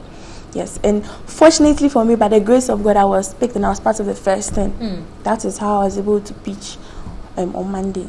But after you pitched, what was the feeling? Did you know this has gotten me the final, win, or you still had your doubts? I knew I would be picked because the judges were surprised at my age and me coming up with my products, and they were giving me a positive response because according to my colleagues, they were like, the judges were so harsh, so rude, but I didn't experience that. So I just believed that, and people congratulated me for my job, for the great job I had done. So I just believe that no matter what, by the grace of God, I'll be picked. But how long have you been in business, if I can ask? Close to 3 months. 3 months? Yes. I started production in 2 months ago. This is my second batch. My first production, I invested an amount of 500 cedis. Wow. That was my personal money, my savings. Yes. Then the second one was 1,500 cedis. So this is the second batch. Yes. And already has gotten you, a big award. So, Vanessa, moving on, what do you plan to do with your, company, Vanilim Enterprise? Okay, I intend on expanding in a large scale. I want to go international, and I want to be in competition with international breakfast cereals, not only in Ghana. I want to go international, and I want to set up. I've already started, but I intend on expanding my business in the Sisala West district. Specifically to create employment and also minimize post-harvest losses. Yes. So what has been your challenge in the 3 months that you've been working? What has been the struggle for you as a young entrepreneur? What do you have to say to others upcoming? Okay, the problems I faced was finances. Because at a point I got stuck. I had, even though I invested, I had a raw material, I had the maize, the millet, the wheat, but I didn't have money to buy my containers, buy the seals, and start, because I had already produced. But I believed in God. At a point, I lost hope because I was like, God, is this a good idea or a bad idea? He should just help me with this. And I know that God had a purpose in my life, and this is how He has brought me. Just less than 2 weeks ago, I lost hope. I was like, this is so hard. It's very hard coming up with your product, and it's like sometimes you have the product there, but you don't even know where to sell it. You don't even know where to go to. But you have to be determined. I would like to advise the young ones out there to be determined and to research on the internet. They should make good use of the internet. They shouldn't just go on Instagram, Twitter, and do unnecessary things. If they go on the internet, they should use it. Let's say they have a product, they can use it positively. That's WhatsApp. You can advertise, but not to just take pictures, selfies. It's not worth it. It won't take you anywhere. Very well. But Vanessa, when people start making money, then they seem to have forgotten about the academics or the education. Is that going to be the same for you? No. So what next? I intend on furthering my education this year, September. That was my plan, this year, September. And also work hand in hand. And I want to study marketing and entrepreneurship so that I'll be able to, I don't know how to put it, but I want to I want to master in it so that I'll be able to work on my products very well. And yes. So your products, finally, is it for everybody? Can everyone take it, or do you have restrictions on who can? It's for everyone, but the Nestle instant cereal, the ingredients are maize, coconut, skim milk powder, flavor, and that's vanilla essence and sugar. The sugar is very low. And the target market is children, high school students, young adults. This can be also taken for children, but it's specifically for the aged and also adults, because the ingredients are whole grain wheat, low cholesterol milk butter, honey, and raisins. The raisin serves as a sweetener, so you don't really need to add sugar to it, but it's optional. You can add honey or sugar to it. And this is something like it has fiber in it, and it's good for dieting, good for weight loss. You want to lose some weight, and you want to minimize the way you eat, because when you take it, it makes you drink a lot of water. And fills you. Yes. So. But how much is it going for? How much do you plan on selling it? Is it going to be affordable or expensive? Very, very affordable. Because this is 600 grams and it's 15 cedis. Oh, okay. Yes. And this is quite expensive because of the ingredients in it. But this goes for 18 cedis. And I have the smaller sizes. The smaller sizes goes for 10 cedis and 15 cedis. And if you want any of my products, just contact me on WhatsApp. That's Vanillim Enterprise, and on Instagram Vanillim Enterprise. And you find more information about my product, and you can order online. Just send me a text message and I'll get back to you. Very well. Finally, how much did you get from that check? What was written on it? Because people have been putting across various amounts. Okay, I actually wanted 43,700 Ghana cedis. That's what I wanted. And they gave me 50,000. Nice. That's good. And the president also donated 25,000. All total amount. Yes, from his salary. Total amount is 75,000 Ghana cedis. Nice. And so the whole Ghana is looking up to you, because out of you will get people being employed, and will cut down on unemployed graduates and unemployed people in the country, and probably also the social vices we're seeing. So congratulations to you, Vanessa Aisha Liman. We wish you all the best. We'll take a break. We'll be back with sports here on Newday.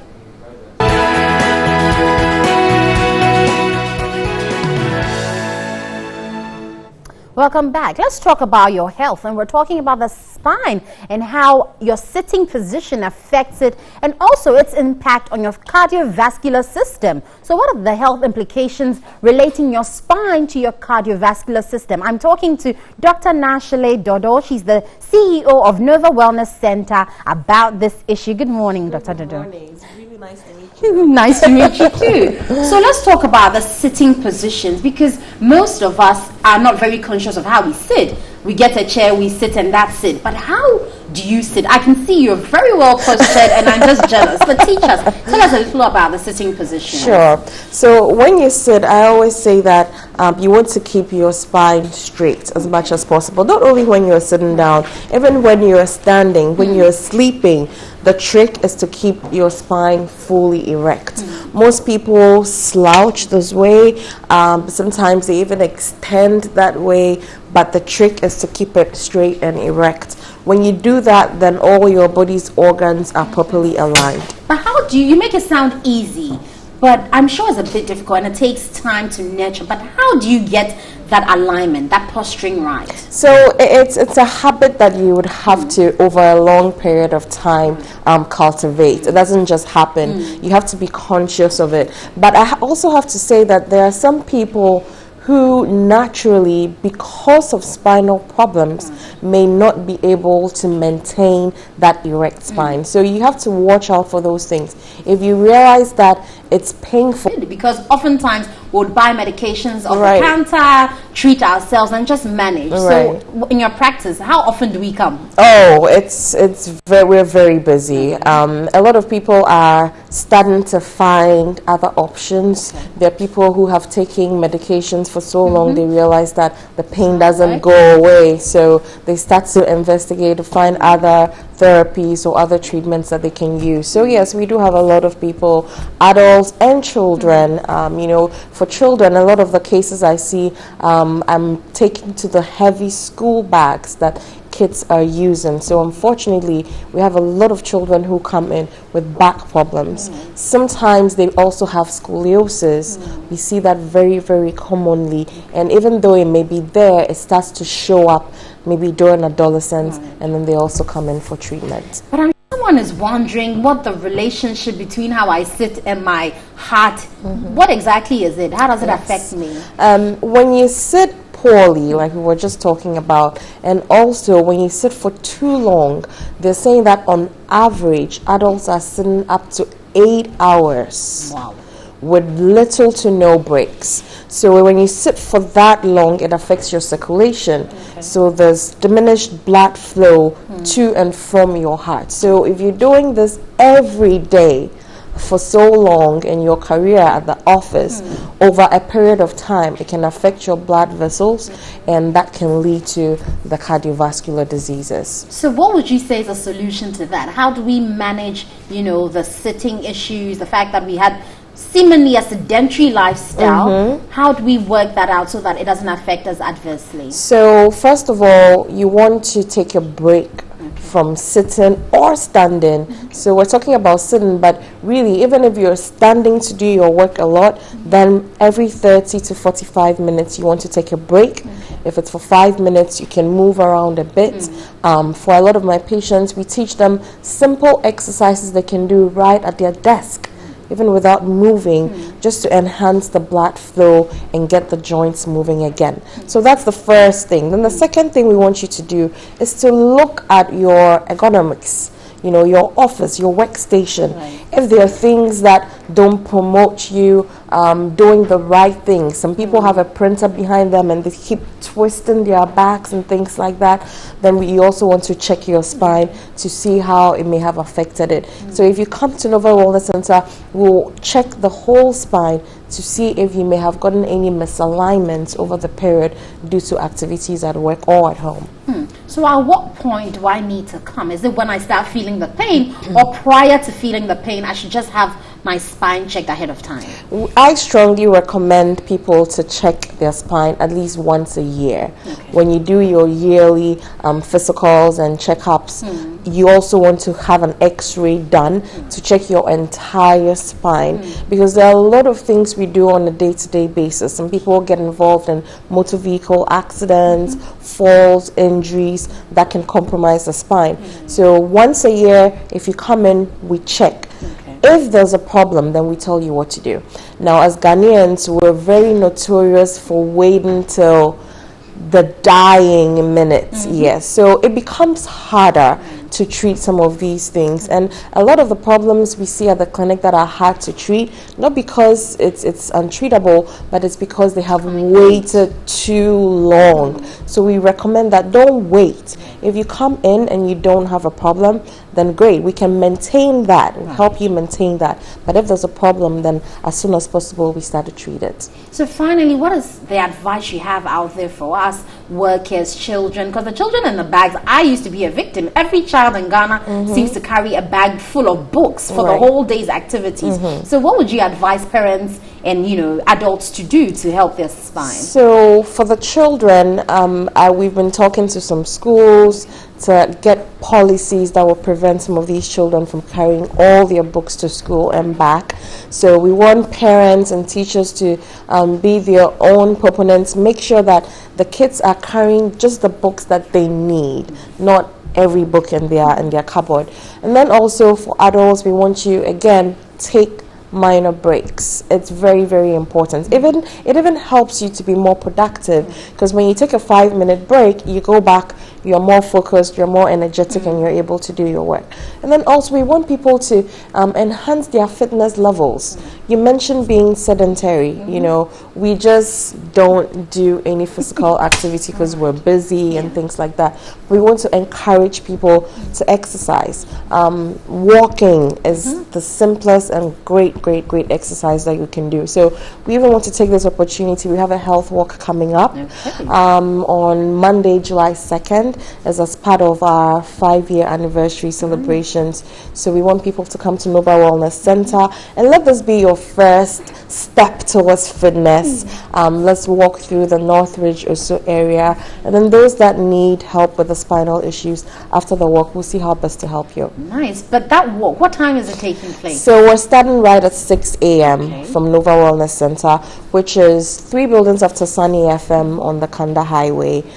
So you come in, we'll register you, give you a tag, we'll go for the walk, come back, do a little bit of aerobics there, and then we have lots of giveaways to give from our sponsors. Nice. Well, we have been speaking to Dr. Dodo. She's the CEO of Nova Wellness Center, and she's been telling us about the sitting problems that we can have with our spine and how it affects our cardiovascular system, and she's giving us some tips on how to make sure you don't spoil your spine before you die, because really that carries you through the journey. So let's make sure we're keeping our spines right, we're making them healthy, and she says join them on the walk on Monday, July 2nd at 6 a.m. at the Nova Wellness Center right next to Sunny FM. Let's go and walk and protect our spines. We have music coming in from Grasses Choir, the Korean choir that sings so beautifully with the Ghanaian tunes, and we'll be having an exclusive interview with them, so you don't want to change this station. Stick and stay with us. We'll be back.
So much for staying there, and of course, Gracias Choir there talking to us this morning. They will do a lot of the talking. They are in Ghana as part of the International Youth Fellowship Program. Now, let's quickly jump into the conversation whilst we get the choir to do more of the singing. for us. We'll be speaking to their leaders. This is not the first time they've been in Ghana. I'm sure you've heard them sing several programs across the country. Gracias Kwa are here as part of an ongoing youth camp, and the camp is already on at the University of Ghana campus, and it's in fellowship with the International Youth Fellowship there. IYF. We'll tell you more about that. But they will quickly give us another piece, and then we will get to ask them a few questions, particularly why they are here in Ghana.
And of course, God reigns forever and ever and ever. That's the Gracias Choir there. And of course, you know this is not the first time they've been in Ghana. You've seen them at certain platforms. This morning, they have graced our studios and they are seated here. They are part of the International Youth Fellowship Program, a 6-day camp meeting ongoing at the University of Ghana campus. And exactly why this choir and how they got to learn, and particularly the program that they are attending here in Ghana. Let me introduce them to you.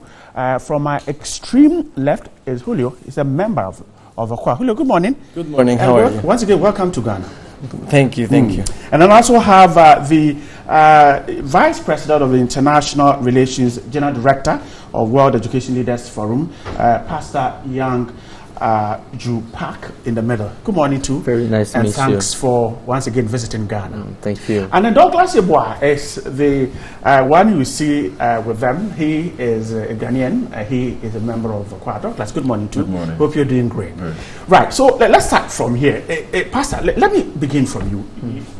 The group, how did you get the group to be able to sing in the Ghanaian local language?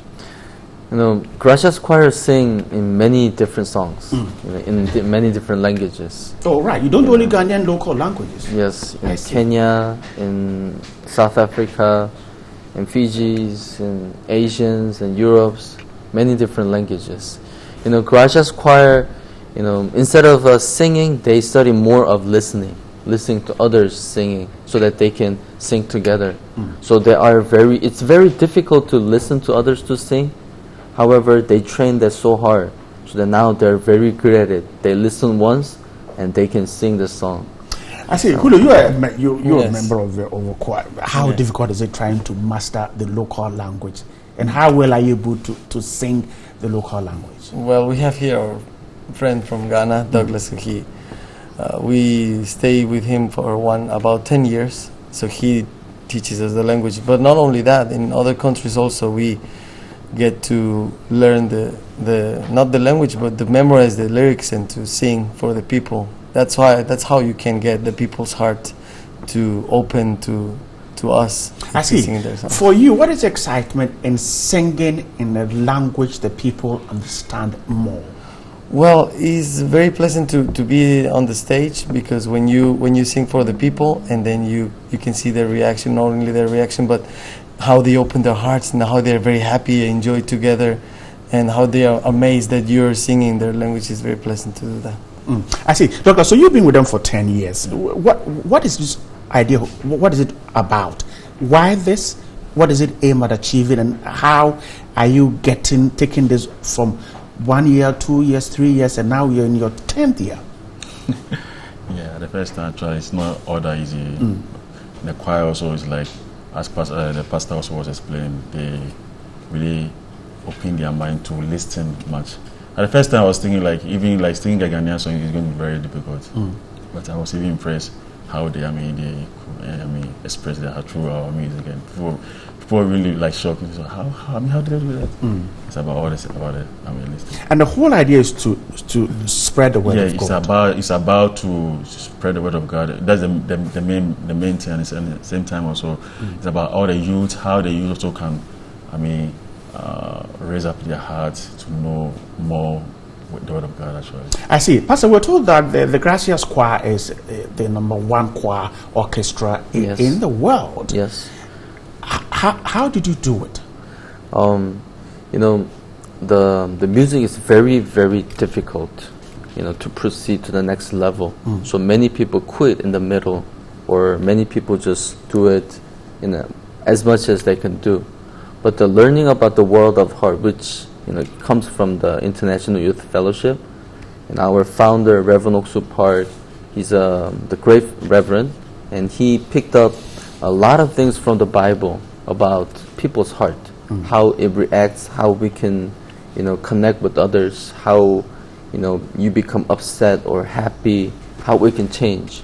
So, choir members were able to proceed to the next level of their music by training their heart first, not the music first. By doing so, they can get to the next level much faster than any others in the world. So now, in the year 2015, they have won the most prestigious international choral competition in Germany, the Mark de Berdorf, and the grand prize. Great. So you're in Ghana as part of the International Youth Fellowship World Youth Camp. Douglas, let me come to you before I go to Pastor and Julio.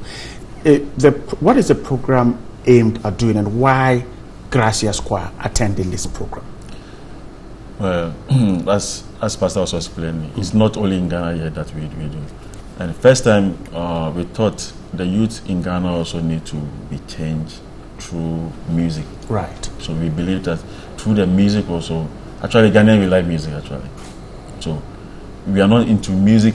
The music have to come from their hearts, but we are through the music we want to express how they can. How can I say, like, to come out within themselves through our music. Do you understand what I mean? So that we thought the youth here in Ghana need the music actually to change their lives, mind, their life, their mind through the Word of God. So I see, Pastor Park. So you're attending the camp meeting. How are you impacting on the Ghanaian youth with the music that Gracias Choir is doing?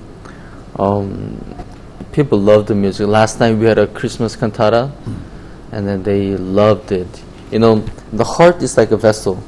So we try to fill this heart with happiness that comes from the Gracias Choir's music. So during the camp, we fill students' heart with this happiness from the music, and also from the message that we teach with the mind education. Also Reverend Park, he speaks with the Word of God, and we start to fill students' heart with different world, which is from stress from the education or the hatred or difficulties that they get from their lifestyles, and etc. and etc. And while doing so, the young people, they can only change, and we see that, and it's so amazing to us.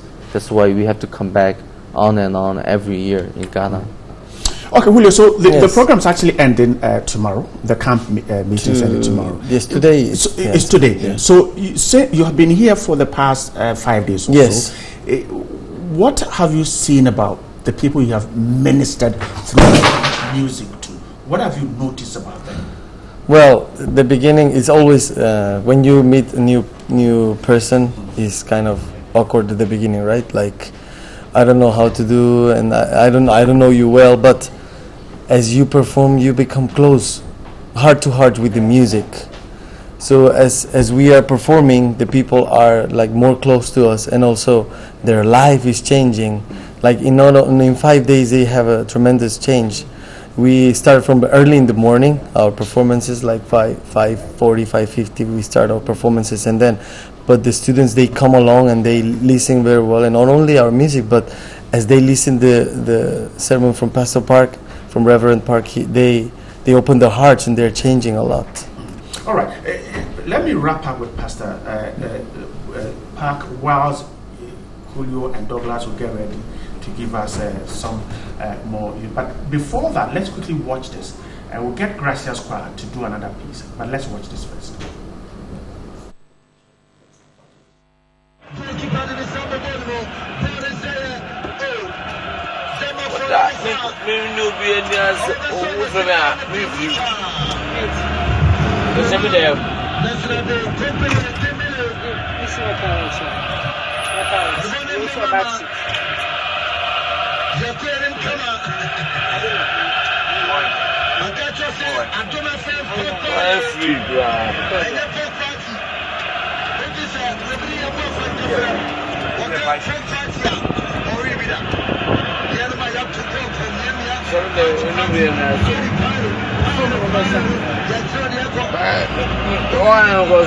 So obviously, is it obviously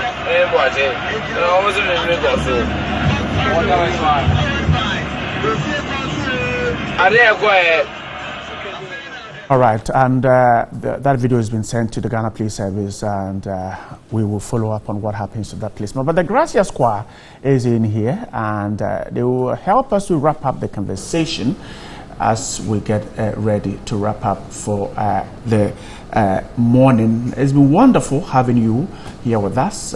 Thanks to the Gracia Squad. They're ready. Douglas and Julio will take us to the end of the show. Thanks so much for staying there. Have a wonderful day. See you tomorrow morning.